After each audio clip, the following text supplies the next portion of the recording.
Kembali lagi bersama saya Nilis Daka. Pada kesempatan kali ini kita akan membahas mengenai tantangan mengikut Yesus.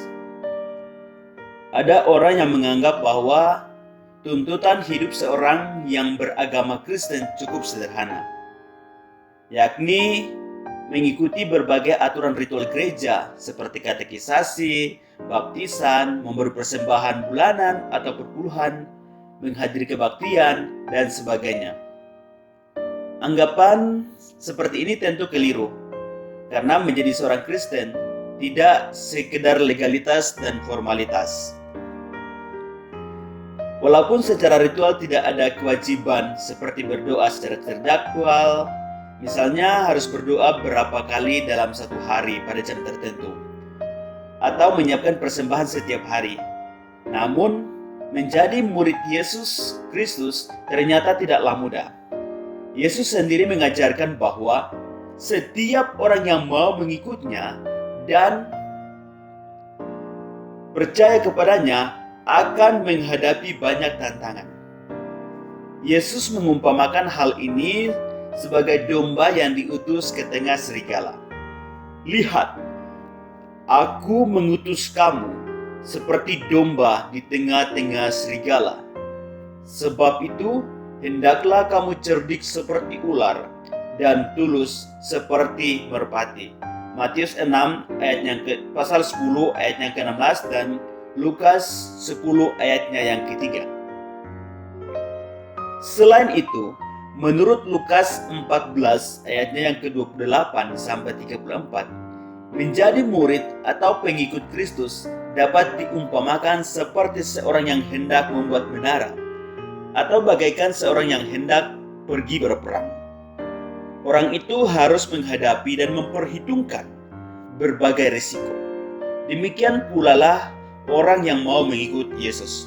Ia harus menghadapi banyak risiko atau konsekuensi.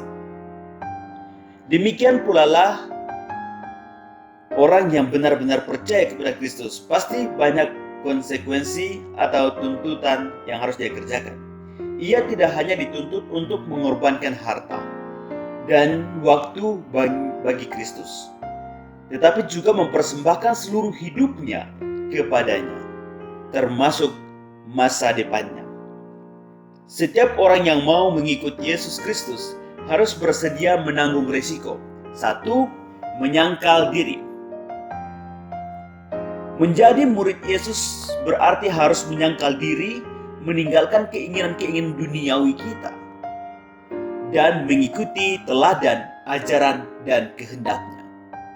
Kita harus rela melepaskan diri dari gaya hidup yang bertentangan dengan kehendak Yesus. Dalam kaitan ini, Yesus mengingatkan seorang muda yang mau mengikutnya begini, masih tinggal satu hal lagi yang harus kau lakukan.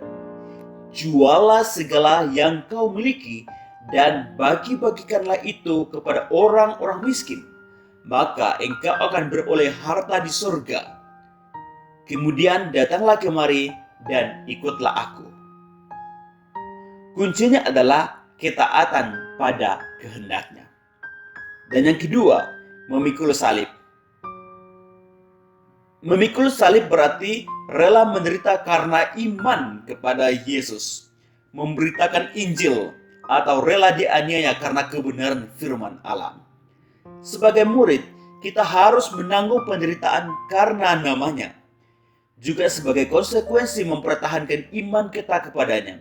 Contohnya, Stefanus rela menderita, bahkan mati di ranjang batu demi mempertahankan imannya kepada Yesus Kristus. Kisah ini kita bisa baca dalam Kisah Para Rasul pasalnya yang ke-7, ayatnya yang ke-54 sampai 60. Untuk hal ini, Yesus sebenarnya sudah lebih dulu memberikan contoh. Dia sendiri telah mengalami penderitaan dan penganiayaan. Jadi, tidak seorang pun sanggup memenuhi harga tersebut kalau ia tidak sungguh-sungguh mengasihi Kristus dan berkomitmen penuh dalam putusannya. Tanpa hal tersebut, seorang akan mudah melepas iman kepercayaannya kepada Kristus. Di dalam khotbah di bukit, Yesus menyapa mereka yang setia dalam imannya sebagai yang berbahagia. Dan yang ketiga adalah mengutamakan dan mengasihi Yesus Kristus lebih daripada segalanya. Dalam Lukas 14 ayatnya yang ke-26, Yesus menegaskan, "Jikalau seorang datang kepadaku dan ia tidak membenci bapaknya, ibunya, istrinya, anak-anaknya, saudara-saudaranya laki-laki atau perempuan, bahkan nyawanya sendiri, ia tidak dapat menjadi muridku." Pernyataan Yesus ini sebenarnya tidak dimaksudkan dalam pengertian harafiah, tetapi hendak mempertegas komitmen pribadi kita masing-masing sebagai orang percaya, bahwa kasih kita kepada Yesus seharusnya jauh melampaui kasih kita kepada sesama, termasuk keluarga kita. Jadi, berani menjadi murid Yesus berarti berani menanggung risiko dan menerima konsekuensi dari keputusan tersebut. Bila kita melepaskan segala keinginan hati kita demi Kristus, maka kita akan menerima segala sesuatu yang indah, yang berkenan kepada Bapa. Setelah melihat berbagai tuntutan dan syarat di atas, kita pun bertanya, mampukah kita mengikut Yesus dan menjadi muridnya? Kita tidak perlu takut untuk menjadi murid Yesus, sebab dengan anugerahnya kita akan dimampukan menjalaninya. Roh Kudus akan senantiasa melengkapi dan menyertai kita. Demikianlah penjelasan mengenai tantangan mengikut Yesus.